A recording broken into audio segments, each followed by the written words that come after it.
Buenas noches. Señor les bendiga a todos. Muy bien, bienvenidos todos. Gloria a Dios por estar aquí en la casa del Señor. No hay mejor lugar para estar que en su casa. Tenga la bondad de ponerse de pie. Vamos a orar. Vamos a orar. Señor, muchas gracias por tu palabra de esta noche. Gracias por bendecirnos. Gracias por abrirnos la mente, el corazón. Nos humillamos delante de ti para que tú nos enseñes y nos instruyas y que seamos enseñados conforme tu gracia y tu misericordia. Muchas gracias por este pueblo que te ama, que ama tu palabra, que estamos deseosos de aprender de ti, para que el enemigo no tome ventaja sobre nosotros. Muchas gracias por darnos sabiduría y por sumergirnos en tu presencia y en esta profundidad de tu palabra para ser personas sabias que conocemos la profundidad de tu mensaje. Muchas gracias en el nombre de Jesús. Amén y amén. Tenga la bondad de sentarse.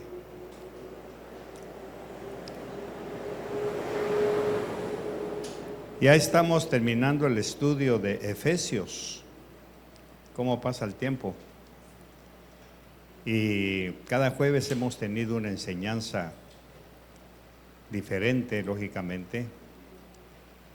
Y me he dado cuenta, si usted sigue la cronología, cómo Pablo nos ha ido instruyendo a nosotros los cristianos con respecto a convertirnos a Cristo. O sea, ¿qué viene después? ¿Qué viene después de la confesión de fe? Por eso es que tenemos que tener presente que aceptar a Jesús es aceptar todo un sistema de valores.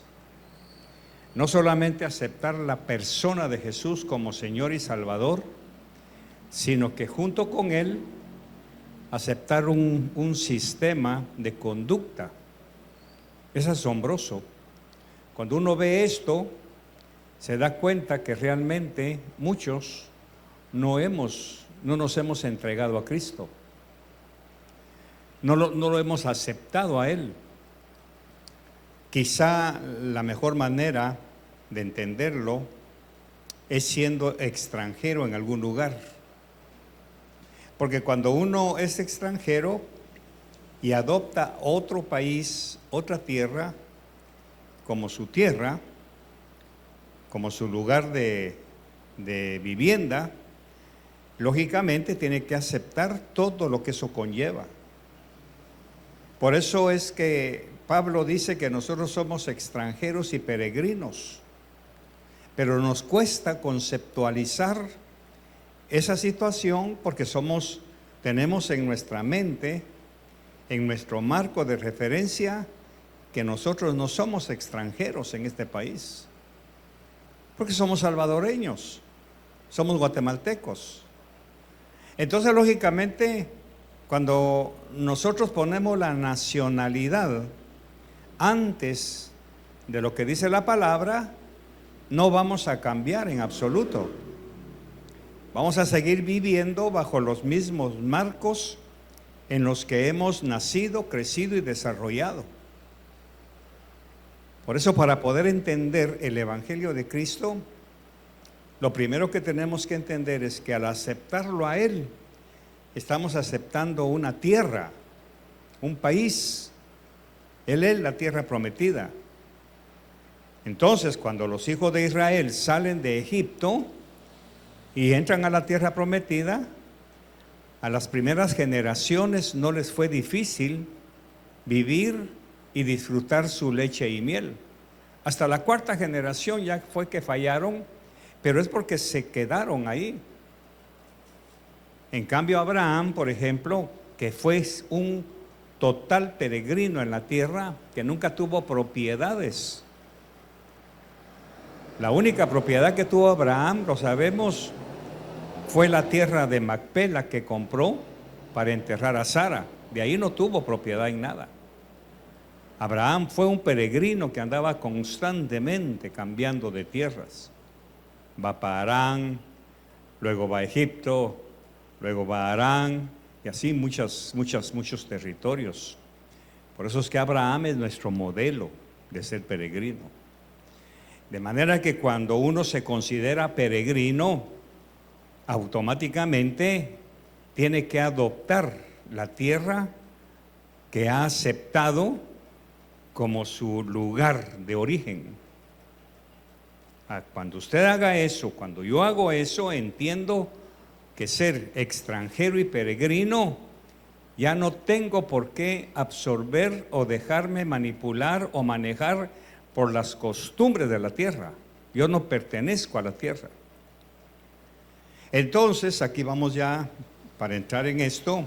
Cuando usted acepta a Jesús, acepta un sistema político, religioso, espiritual, que va más allá de lo que podemos entender. Por eso es que el verdadero cristiano ya no necesita nada de esta tierra, porque todo lo tiene en Cristo.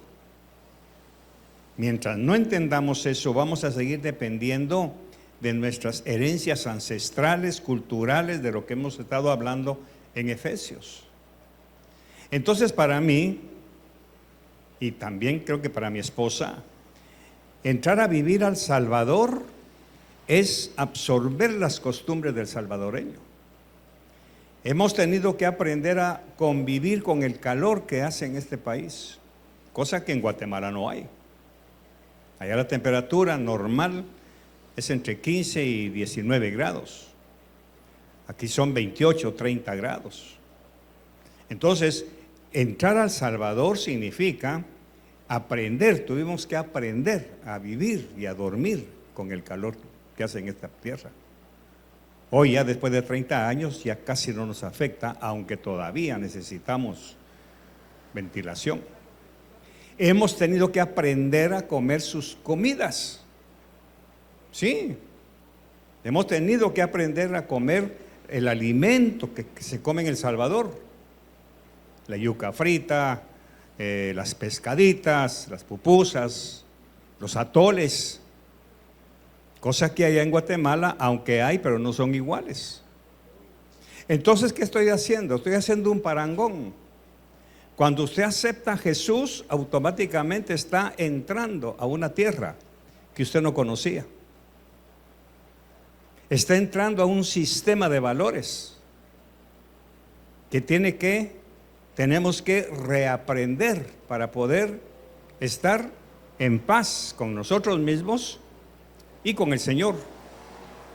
Por eso es que los profetas le dijeron a Israel cuando fueron llevados cautivos a Babilonia: oren por la paz de esta tierra, porque en la paz de esta tierra ustedes tendrán paz.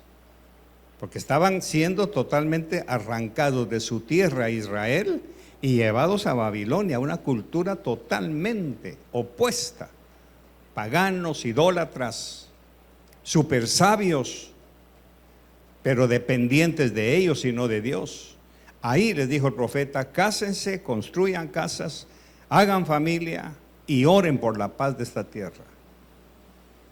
Entonces muchos, cuando ya terminó la diáspora, fueron llevados nuevamente a Israel, pero algunos se enamoraron de Babilonia y se quedaron a vivir ahí y perdieron su linaje, porque en Babilonia ellos habían sido extranjeros y peregrinos.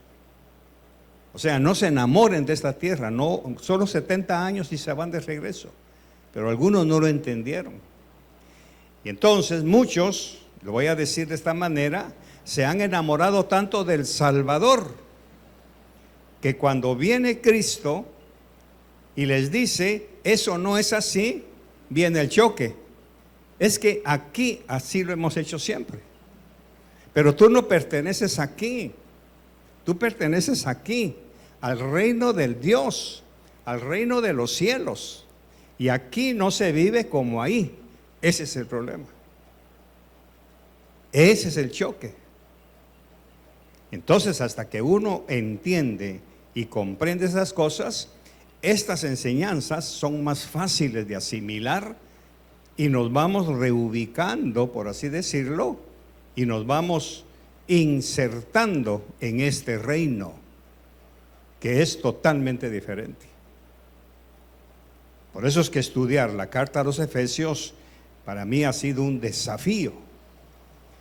La semana pasada hablamos, por ejemplo, en el capítulo 6 y hablábamos de los siervos, hablábamos de los hijos, de los padres.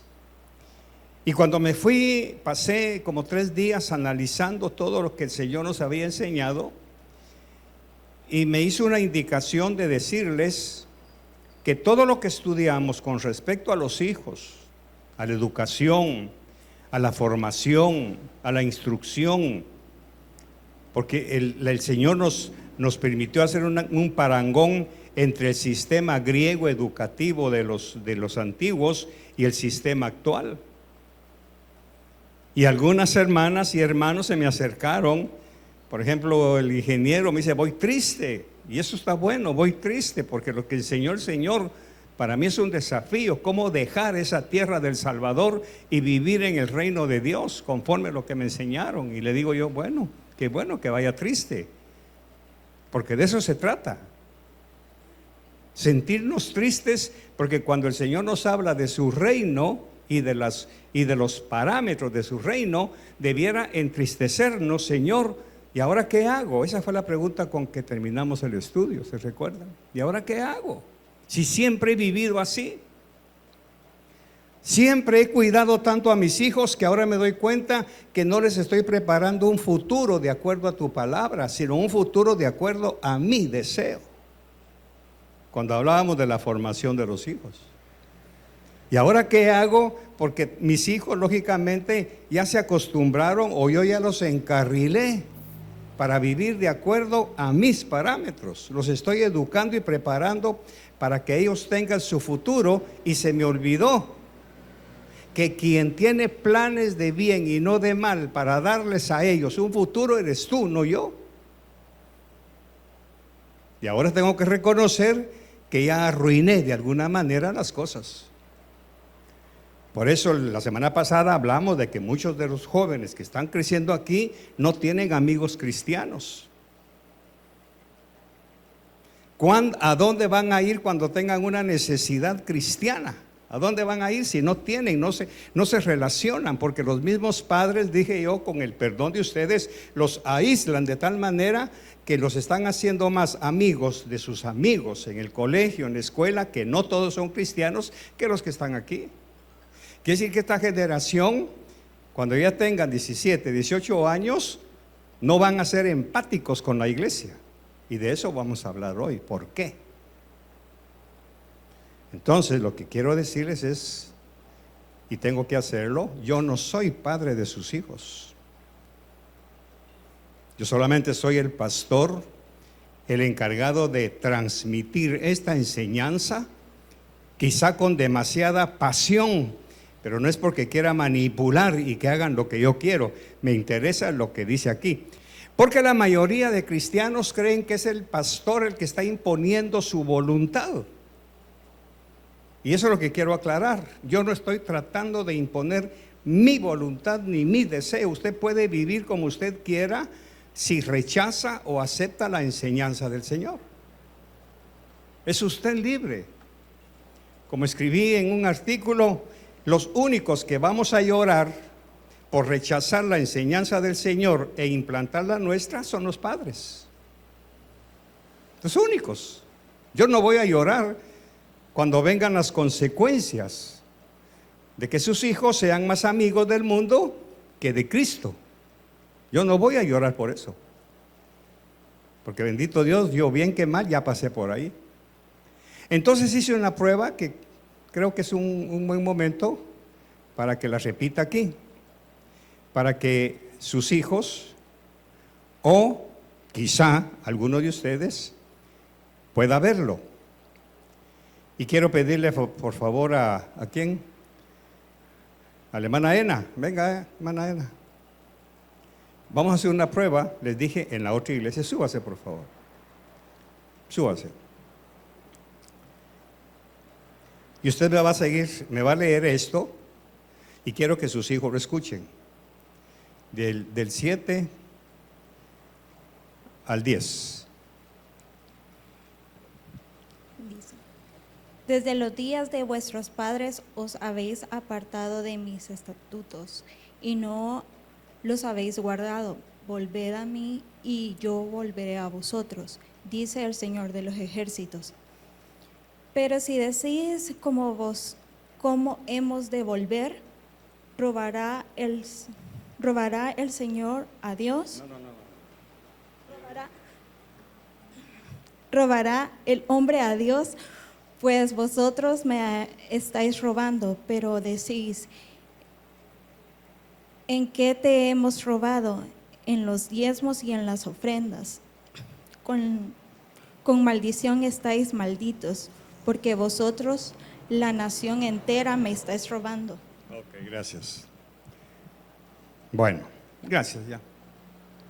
Ella acaba de leer: malditos sois con maldición. Y le dije a la hija: mami, qué exagerada. ¿Por qué me está diciendo que soy maldita? Le dije yo a la iglesia.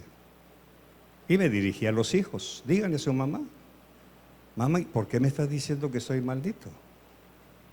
La prueba fue: ¿quién te dijo que estás bajo maldición y que hay maldición sobre ti? ¿Quién te lo dijo?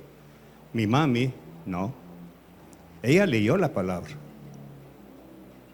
¿Se da cuenta? Ella solo leyó lo que dice aquí. No fue tu mami quien te dijo que estás en maldición. Fue la palabra. Ella solo la leyó. Pero como nosotros tenemos el falso concepto de que es el que está hablando, es que qué exagerado. No, yo no soy el exagerado. Es la palabra. Por eso hice la prueba, para que Sofi no diga: mami, me está diciendo maldita. Y Ena tiene la obligación de decirle: yo no te dije así, si te amo. Es la palabra. Entonces, cuando hablamos la semana pasada con respecto a ese capítulo de Efesios, el capítulo 6, lógicamente se trata de que el pastor solamente transmite la enseñanza. Por eso dice Malaquías: porque el sacerdote es mensajero de Jehová, no es su propio mensaje. Entonces tengo que hacer esta aclaración porque ya estamos terminando Efesios y no quiero que se quede en el aire el concepto de que el pastor quiere obligarlos a ustedes a hacer lo que yo quiero. De ninguna manera. Es la palabra la que nos norma, siempre y cuando nosotros nos consideremos ciudadanos de este reino. Porque nuestra ciudadanía es del cielo, no es del Salvador. Entonces, si alguno de ustedes se considera ciudadano del Salvador, rechace todo lo que dice los ciudadanos del cielo, pero no le va a ir bien. Ese es el problema. Entonces, Pablo viene hablando de las mujeres, de los hombres, de los hijos, de los siervos. Y ahora dice, tuve que hacer esta introducción por lo que dice en el verso 10, Efesios 6:10. Y empieza, ¿cómo dice? Por lo demás. Por lo demás es un adjetivo que Pablo quiere sellar una plática o una enseñanza que ha venido concatenando constantemente. Habla con la mujer, recordemos que la mujer había sido empoderada por su diosa. Habla con los hombres que se habían vuelto flojos y les dice: ustedes tienen que ocupar su lugar como cabeza. Luego habla con los hijos, luego habla con los empleados. Y para terminar, ahora viene Pablo y dice: por lo demás, fortaleceos en el Señor y en el poder de su fuerza. Revestíos con toda la armadura de Dios para que podáis estar firmes contra las insidias del diablo. O sea que todo esto que estudiamos antes se concentra en una sola situación. todo lo que vimos que Pablo está corrigiendo ha sido puro truco de Satanás. Volver a la mujer empoderada, aflojar a los hombres para que pierdan su posición de autoridad y de cabeza, rebeldía en los hijos por falta de enseñanza, de instrucción, luego mala crianza de los siervos y abuso de los patrones, porque dice, verso 9, y vosotros amos, haced lo mismo con ellos y dejad las amenazas, porque los patrones de este tiempo amenazaban a los empleados con cualquier cosa si no hacían lo que ellos querían. Pablo corrige también a los patrones. Entonces ahora, Pablo lo que está haciendo es diciendo, por lo demás fortalezcanse en el Señor, porque todo lo que hemos estado corrigiendo es una torcedura de Satanás. Sin darse cuenta, le dice a los efesios, ustedes han estado siendo manipulados por el diablo a través de la cultura. Recordemos que todo se centra en la cultura griega. Por eso cuando hablamos de los hijos, ¿qué enseñamos o qué enseñó el Señor? Los griegos preparaban a sus hijos para que algún día llegaran a ser presidentes, concejales, alcaldes de su polis. Los preparaban para estar en puestos de importancia. Y Pablo dice, nosotros no podemos hacer eso. Preparemos a nuestros hijos para la vida eterna. Por eso hicimos un parangón entre los padres, las familias de hoy, que preparan a sus hijos con buenas ingenierías, con abogados, médicos, todo lo que sea, con maestrías y doctorados para 60 años. Pero ¿y qué después? ¿Se recuerda? Porque Pablo está haciendo un contrachoque entre la cultura griega y la cultura del reino de Dios. Entonces ahora viene Pablo y dice, todo eso, ustedes sin darse cuenta, han sido manipulados por el diablo. Ahora vamos a hablar algo de Satanás. No para que usted tenga miedo ni nada, sino porque tenemos que entender cuáles son las insidias. Insidia significa algo subterráneo, algo que no está claro, se va metiendo poco a poco como la levadura. Como el petróleo cuando se cae en el mar, ahí está flotando, pero abajo está el veneno matando peces y toda la cosa. En la vida del cristiano exactamente igual.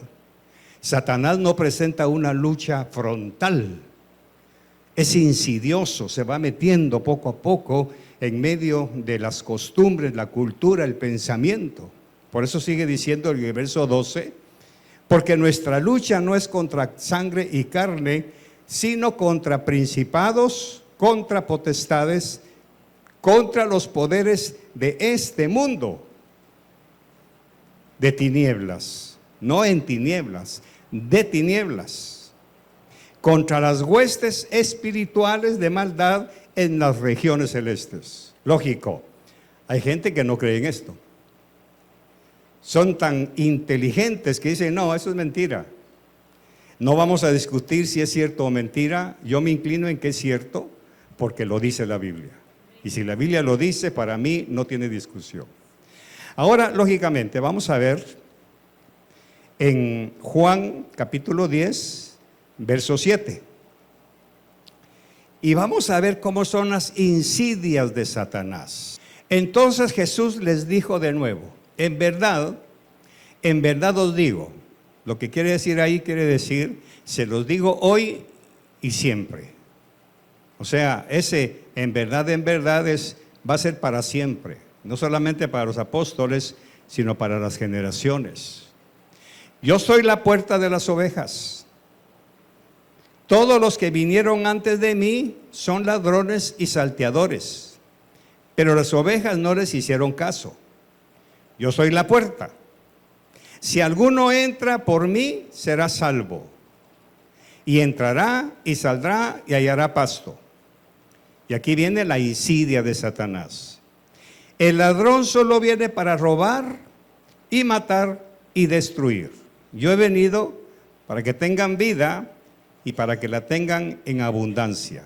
Muy bien, verso 10. Vamos a notar bien la semántica. El ladrón solo viene para robar. Normalmente nosotros ponemos una coma después de robar y otra coma después de matar. Pero gramaticalmente hablando eso significa una continuidad. Pero la Biblia no tiene comas, tiene i. Y el prefijo i separa una cosa de otra. Viene para robar y matar y destruir. Son 3 niveles diferentes en los cuales Satanás ha trabajado y sigue trabajando. Entonces vamos a ver, y aquí es en donde yo le invito a usted, lo desafío para que piense en qué etapa está Satanás hoy trabajando. Robar. Cuando Cristo vino a la tierra, lo primero que hizo con los israelitas, con los judíos, fue robarles su conocimiento de que Jesús era el Mesías prometido. Por eso no le creyeron, porque Satanás insidiamente fue metiendo su duda, su levadura, para robarles a ellos el privilegio de reconocer que ese hombre que hacía milagros, que sanaba, era su Mesías, el prometido de las naciones, del que habían hablado los profetas, el que habían anunciado desde siglos. Él era. Satanás les robó eso a esa generación. Por eso hasta el día de hoy, 2000 años después, muchos judíos no creen que Jesús sea el Hijo de Dios. ¿Por qué? Muy sencillo, hay argumentos. No entró en un caballo blanco, no entró con espada, no derrocó al Imperio Romano, no construyó el templo. Cosas tan infantiles que él no podía construir un templo porque estaba construido. El templo estaba en pie cuando él vino. Sin embargo, ellos, en su ignorancia, en su velo que Satanás les puso, eso dice Hebreos, no pudieron creer en él porque Satanás les robó.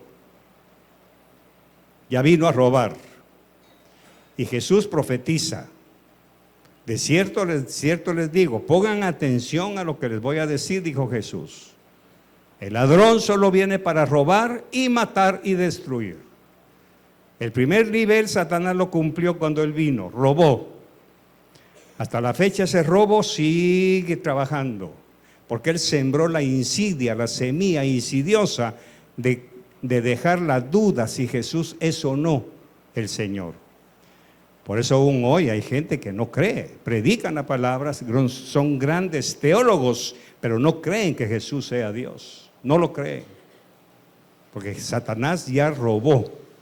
Ahora entra a la siguiente función, y matar.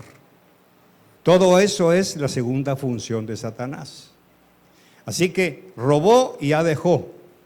Mató, se siguen matando. Ya no hay que ir a Europa para ver nada de eso. Aquí nomás en El Salvador una mamá ahogó y destrozó a su hijo. Hombres macheteando, ahí lo vimos en la televisión, la fue a machetear al mercado. Ya eso ya es normal, ya es costumbre, ya no nos debe asombrar porque Satanás sembró su semilla. Pero ahora está trabajando en el tercer nivel.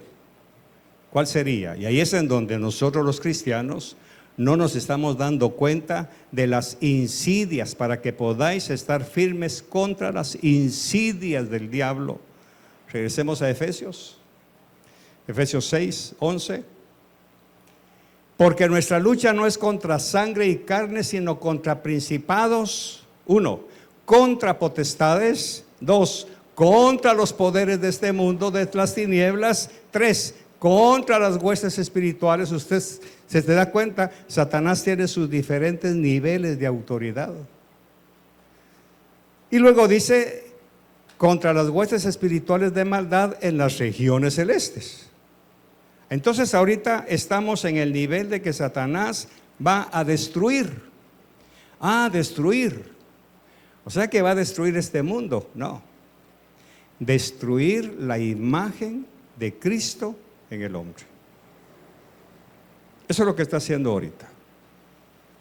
Por eso la mujer está absorbiendo la figura varonil. Porque el último trabajo de Satanás, profetizó Cristo, sería destruir la imagen, no destruir al hombre. Eso es matar. ¿Me estoy explicando?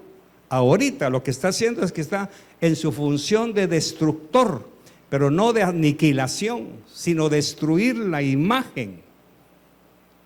Por eso hablábamos en algún momento de personas que se están tatuando tanto, se están destruyendo tanto su imagen, que se están poniendo cachos, se ponen aceros, se ponen aretes, se ponen hoyos, toda la cuestión, porque Satanás les está haciendo, sin darse cuenta, esa insidia se les está metiendo para que destruyan su cuerpo. Ahora la pregunta, ¿se parecerán a Dios esas gentes? ¿Tendrán la imagen de Cristo? Pero ahora está bien para el mundo. Pero ¿y qué de nosotros los cristianos? ¿Qué de nuestros hijos? Porque lógicamente, y lo voy a decir con el permiso de ustedes, dudo mucho que Bernal quiera hacerse un hoyo en la oreja, ponerse un arete por aquí, un hierro por aquí. Dudo mucho. Pero esperemos al nieto. Esperemos a los bisnietos. Es que ese es el problema. Por eso es que Pablo empieza diciendo, por lo demás, hermanos, por lo demás, estén atentos. Satanás ya vino y robó, ya vino y mató, ya sembró la semilla de la muerte. Eso ya es una cultura. Pero entonces ahora, ¿en qué función está? En destruir la imagen. Por eso es que hoy por hoy muchos padres, y ahí es en donde entra el conflicto mío, de que no piensen que soy yo quien insiste en esto. Muchos padres están siendo tan tolerantes con sus hijos. La pregunta, ¿quién destruyó la imagen que la madre tenía en ese hijo y ahora destruyó esa imagen? Y lo peor, vienen a la iglesia, cantan coritos, predican, ministran, tocan instrumentos, y la imagen de Cristo ya no está ahí. Por eso es que lamentablemente, hoy por hoy, la iglesia mundial, no Visión de Fe, la iglesia mundial está tan dormida como estaba la iglesia de Éfeso. Estaban tan dormidos que Satanás empezó a meter su insidia y empezó a provocar todos esos desórdenes que entraron a la iglesia y que Pablo tuvo que recortar. Pero como Satanás ya sembró la semilla de robar, entonces para mí es fácil entender por qué la iglesia culpa al pastor de la enseñanza, porque ya le robó el concepto de que no es el pastor, no es la pastora, es la palabra. Por eso hice la prueba el domingo allá en esa iglesia, para que los mismos hijos vieran, no fue la mamá quien les maldijo. Es la palabra la que dice, con maldición estáis malditos. Pero ¿cómo no entendemos eso? Porque Satanás, nosotros estamos amparados en la sombría del robo de Satanás. ¿Se dan cuenta? Y ahora estamos en el nivel de la destrucción de la imagen. Por eso es que hoy la mujer ha sido manipulada por esa insidia. Hablábamos de la vestimenta de la mujer. Pero viene Satanás y como ya robó la confianza y la fe en la palabra, ¿quién es el legalista? Y la Biblia dice, la mujer no debe vestir ropa de varón. Es la palabra la que dice eso, no el pastor. Pero como Satanás ya robó la fe y la confianza en la palabra, a alguien hay que culpar.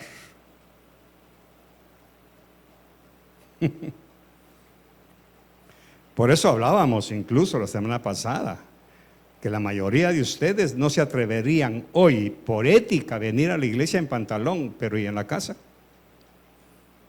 ¿Qué es lo que ven sus hijos? ¿Qué es lo que ven sus nietos? Ven una bipolaridad Y como estos patojos ahora son los niños, por así decirlo, del tercer siglo, ya ven la diferencia. Mi mami para ir a la iglesia se pone falda, para estar en casa se pone así. O sea que yo también, fuera de la iglesia, me saco la camisa, ando con camisetas de fuera, con demonios y toda la cuestión. Para ir a la iglesia me cambio. Ya Satanás ya sembró su semilla de destruir. Y ahí estamos hoy. ¿A cuántos de nosotros ya la insidia de Satanás se metió a la casa y ya destruyó la fe de los jóvenes en la autoridad pastoral? Ya no le creen al pastor. ¿Se da cuenta? Por eso Pablo en otra carta dice, porque nosotros no ignoramos. ¿Qué dice, pájaro? Las artimañas del pastor Berché. Las artimañas del diablo, no las ignoramos. Pero pregunto, ¿las ignoramos, hermanos? ¿Sí? ¿Sí? Si nosotros sabemos que darle un celular a un hijo sin experiencia, sin conocimiento, sin edad suficiente de madurez, sabemos que le va a hacer daño, ¿por qué se lo damos? Porque ese mismo aparatito está destruyendo a ese niño. Está destruyendo el concepto de obediencia, el concepto de santidad. Todo porque el papá y la mamá quieren estar tranquilos y le dan eso para que se entretenga sin darse cuenta que es una insidia de Satanás. Por eso escribí en algún lugar, ¿acaso su hijo no tiene derecho de enojarse? Claro que sí. Si el enojo, aunque desenfrenado es pecado, pues tienes razón. Patalee lo que quiera, pero celular no le doy. No, pero para que no se enoje, ahí está ya la insidia del diablo. ¿Por qué? ¿Cuál es la artimaña de Satanás en el niño? Mami, tú no me querés. Y viene la mamá y dice, ¿cómo no, mi hijo, si te quiero? No, porque no me da celular. Vaya pues, Satanás ya metió su insidia en su propia casa. Y no hablo solo del celular, hablo de la televisión, hablo de cualquier juego, de cualquier Nintendo. Porque somos nosotros los padres los que queremos estar ciegos ante esta insidia de Satanás. Por eso es que para poder entender esto tenemos nosotros que estudiar qué es lo que provocó que Satanás tomara tanto poder en el mundo, aunque la verdad no tiene ningún poder, nosotros se lo hemos dado, muy disfrazadamente. ¿Quién dirige todos estos poderes que hemos hablado? Principados, potestades, poderes de las tinieblas de este mundo, huestes espirituales. ¿Quién dirige todo eso? Satanás. Es lo que él usa para ir metiendo su veneno sin darnos cuenta, como pasó en Éfeso. Usó a una señora y ahí, como efecto dominó, se vino todo para abajo. Anuló a la mujer, empoderó a la mujer, anuló al hombre, sobreprotegió a los hijos, destruyó la familia. ¿Qué es lo que está pasando hoy? Por eso yo he dicho en algunos mensajes, trate de quitarle el celular a su hijo. Bueno, leí eso del niño que mató a sus papás porque le quitaron su celular. 12 años, una escopeta los mató. Dígame usted, ¿de dónde saca ese niño el poder de matar? Porque Satanás vino a matar. O sea, no es él el que mata. Es la persona a la que él está usando para cumplir su propósito. ¿Quién dirige todos estos poderes? El diablo. Es el que tiene su trono espurio sobre todas las huestes que fastidian la vida del ser humano.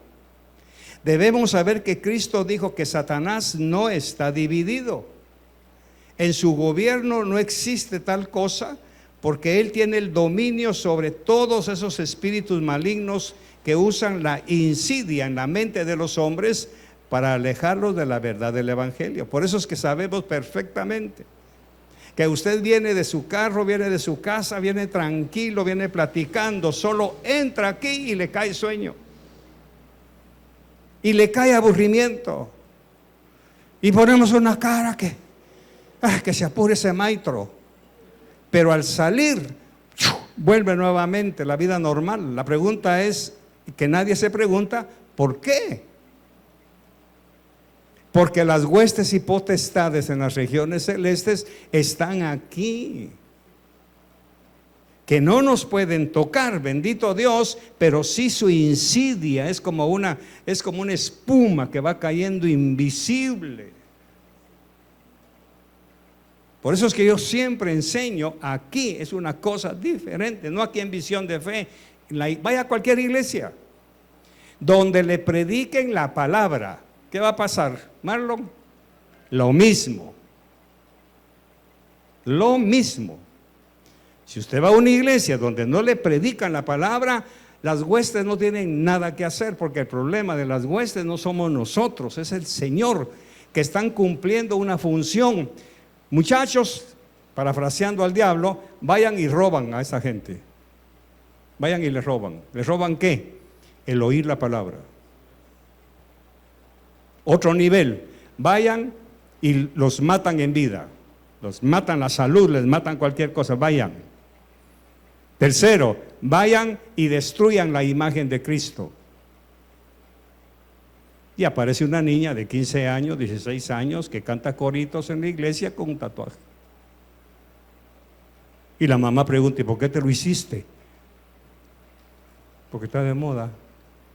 ¿De moda? ¿En qué reino está de moda eso? ¿En qué reino? ¿Cómo vencerlo entonces? No tenemos nosotros el poder para hacerlo, pero sí contamos con las herramientas que el Señor nos ha dejado para que Él lo haga por nosotros. ¿Y cuál es la herramienta? La armadura.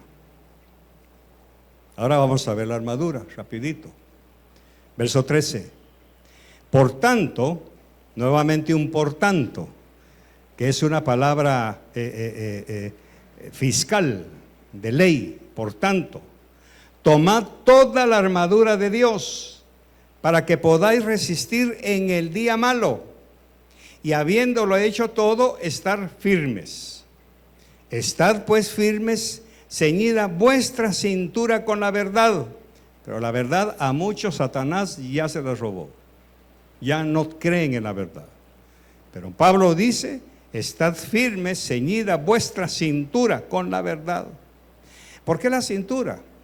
Los que hemos trabajado en algún momento físicamente levantando pesos en una bodega, nos dan un cincho grueso para proteger la cintura, porque toda la fuerza que uno puede hacer termina aquí.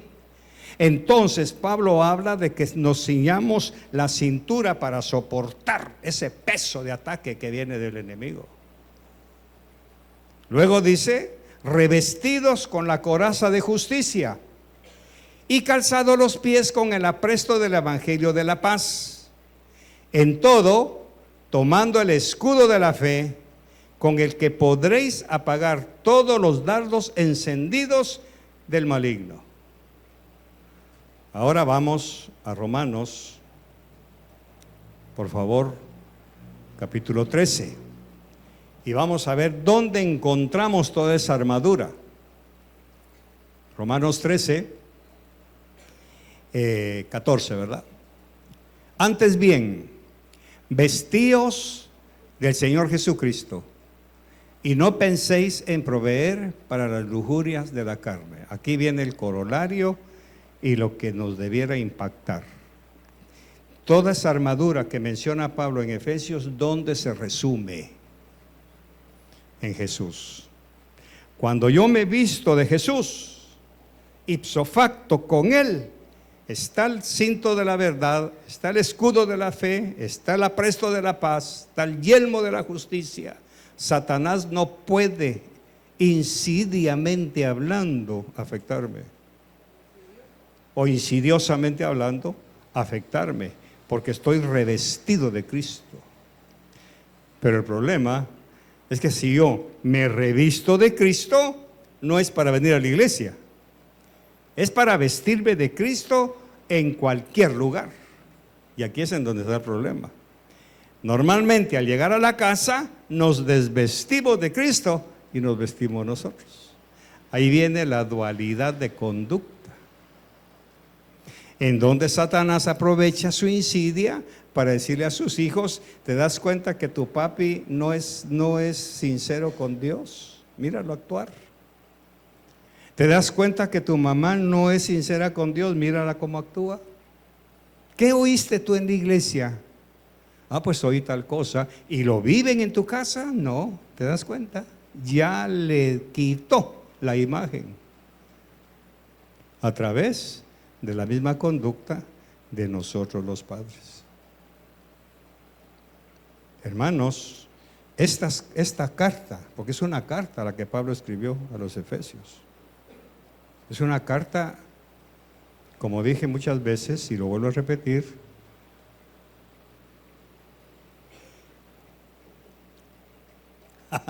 ya viste, lo vuelvo a repetir, esta carta nos debiera dejar un sabor en la boca. Y vuelvo a repetir la frase: salir de este lugar, ¿y ahora qué hago? Porque a través de mí Satanás ya metió su insidia en la mente de mis hijos, porque yo les he permitido libertades.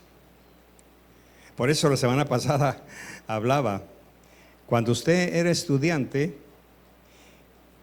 y le daba gripe, ¿qué hacía su mamá? ¿La mandaba a la escuela o la dejaba durmiendo en la casa? ¿Ah? ¿Y la temperatura? Quedaba. ¿Y si le hacían un chinchón? ¿Qué hacía? ¿Se quedaba suspendida 3 días? ¿Qué hacía?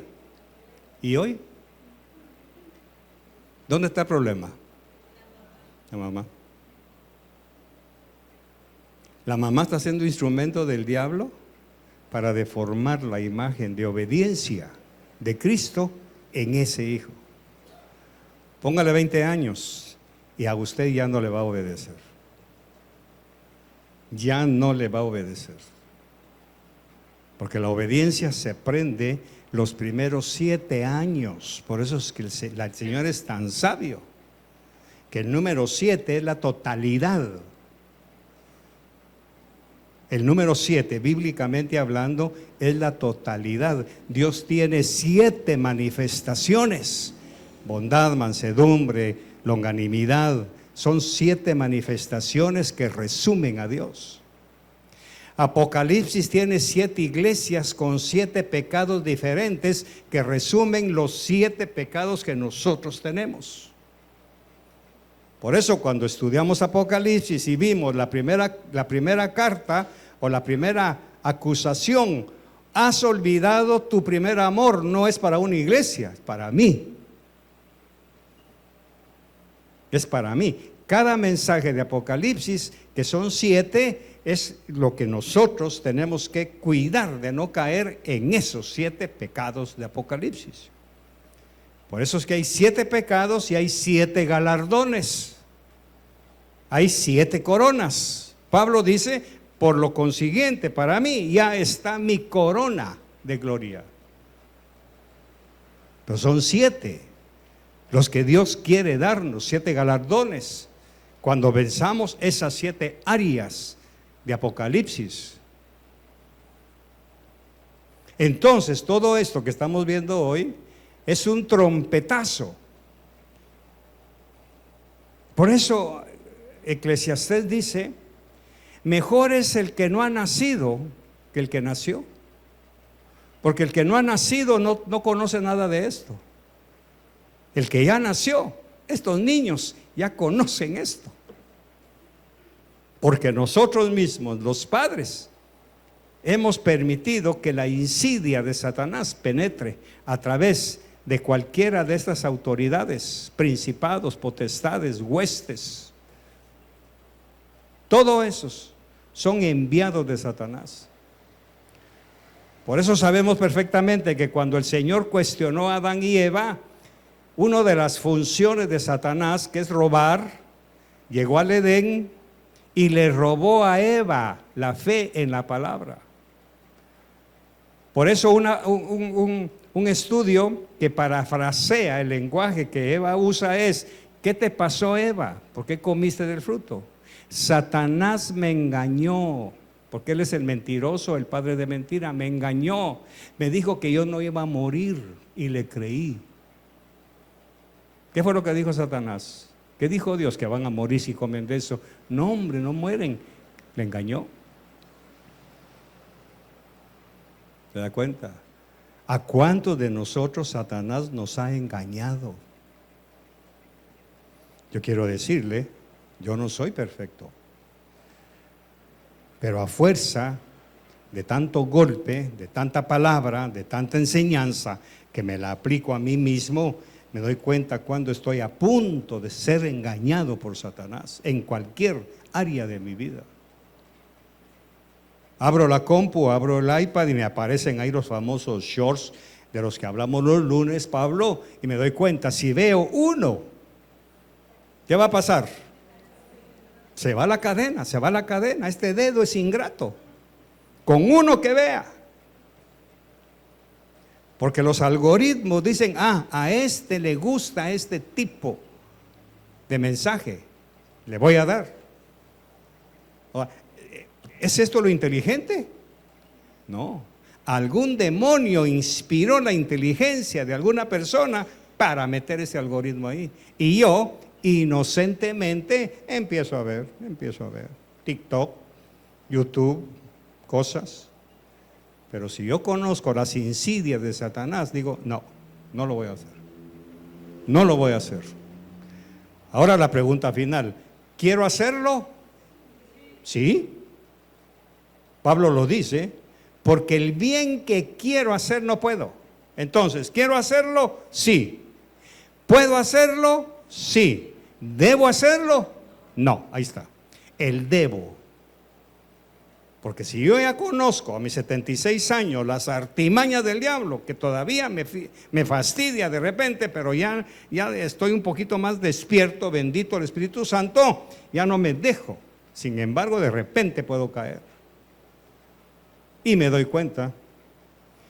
Por eso, con mi esposa hemos platicado, cuando llega, visita la casa y platicamos de la palabra y se van, queda un ambiente delicioso y me dice, mami, qué rico no sentirnos culpables por lo que hablamos en la mesa, porque hablamos del Señor, glorificamos su nombre, hablamos de milagros, testificamos, qué rico.